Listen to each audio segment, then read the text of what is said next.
So back here in the U.S., we have been talking about these devastating flooding. The flooding continues to devastate communities in the Midwest.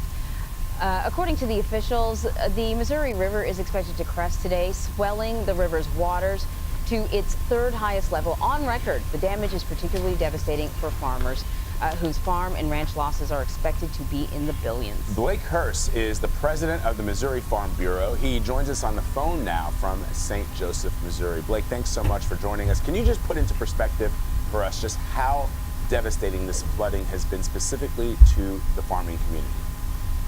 Well, we've got well over 100 miles of farmland along the river, 100 miles in length, probably 10 to 20 miles in width, underwater.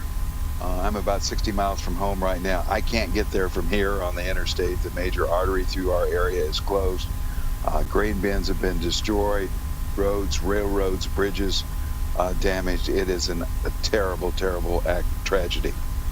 So, you know, we have our Don Daler who's been covering the story, and one of the things that he has pointed out to us is this is just one in a series of challenges that farmers in the Midwest have been grappling with. Can you just give us a sense of what else is going on that you know, in the midst of this, of Mother Nature taking its toll, that farmers have to handle as well? Well, we've been a 5-year decline in net farm income. We've seen prices for the things we grow go down over that period. On top of that, we were in a downward trend when the trade disputes started, but they have accelerated and worsened that trend. So we're in a position where we're barely breaking even, and now the farmers along the river probably won't get a crop planted this year. And so when we're talking about the farmers, that's one thing, but the farming industry is of immense importance to the entire region. So even if you're not working as a farmer, there are many, many more people connected to the farming industry.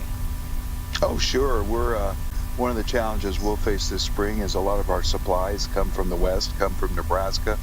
The major arteries that connect us to our neighbors to the west are gone, and we don't know when they'll be reopened. When this flooding happened in 2011, roads were closed for 3 or 4 months.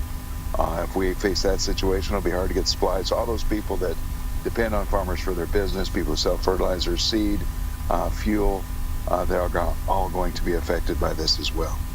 So I guess stepping back a bit, Blake, how will this impact other parts of the country and the world, essentially, that may be dependent on livestock and produce from your region?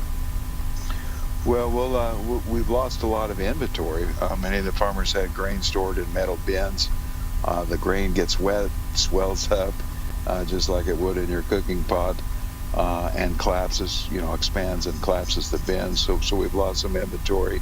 We'll see some disruptions in supply, just moving the grain, moving the things we produce around.